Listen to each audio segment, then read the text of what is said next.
Hi, who am I here with? Hi, Rick Dunn. Hi. How long have you been at Freedom? I have been at Freedom since there were tractors stuck in the mud. That's a great answer. Thank you for that.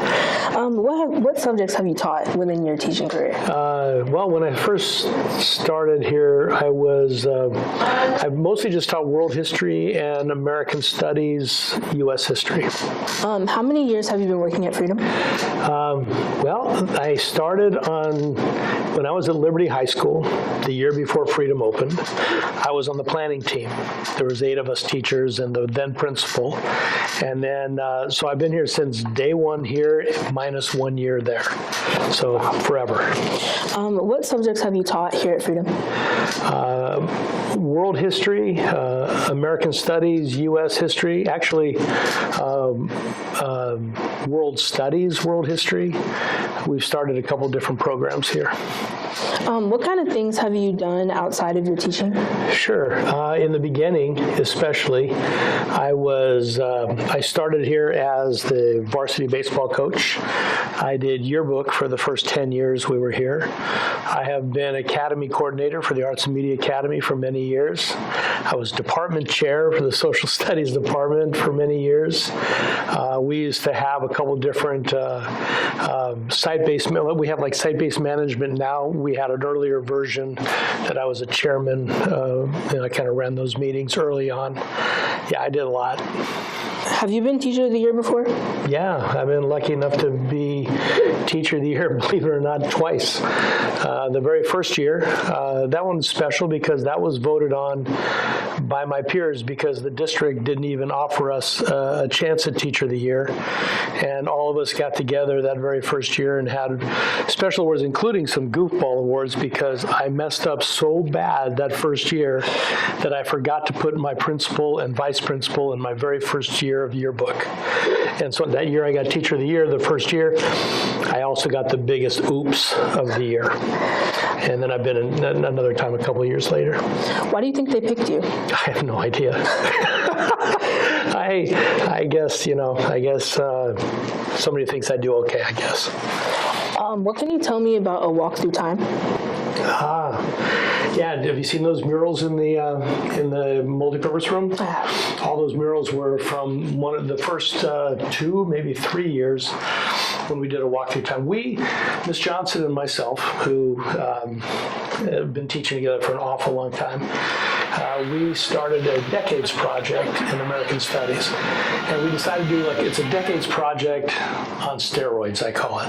Instead of just doing it, every kids get a decade, we would put all our American Studies kids together, break it into 10 decades, and these guys would not only learn about their decade, but we also gave them supplies, wood, paint, and they built 10 by 10 rooms.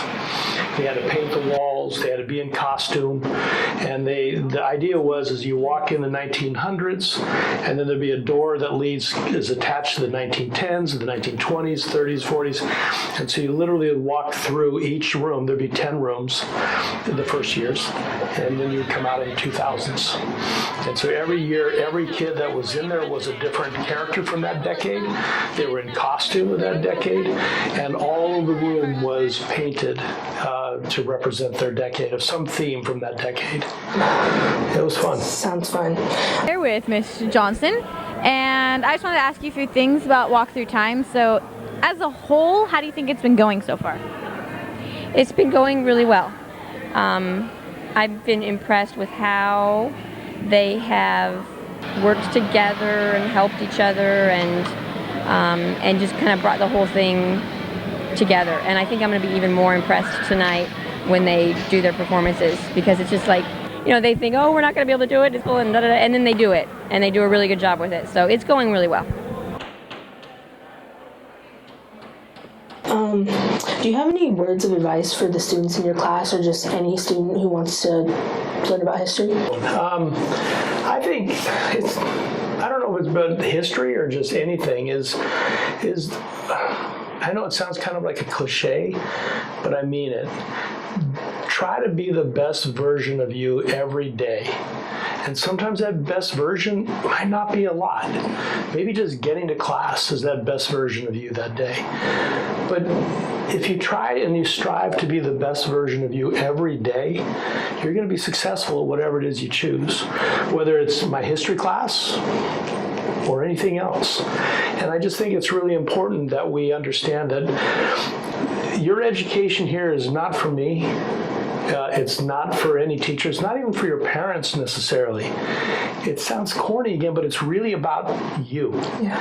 And it's about, this is a stepping stone for you guys to be able to get on and do something that you find really important later on. And the skills that you learn here, and sometimes that means taking a history class when you hate history, because some people do.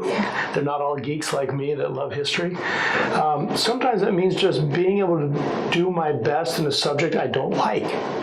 And how can I still succeed in that? Right. Those skills will take you further in life, because my class isn't the most important thing in the world. But learning how to overcome, learning how to work hard, that will take you far. We have to put that on a shirt. I just want to say congrats on your retirement. I hope you enjoy it. Thank you. Yeah. And thank you for your time. I appreciate it. I appreciate it very much. Thanks.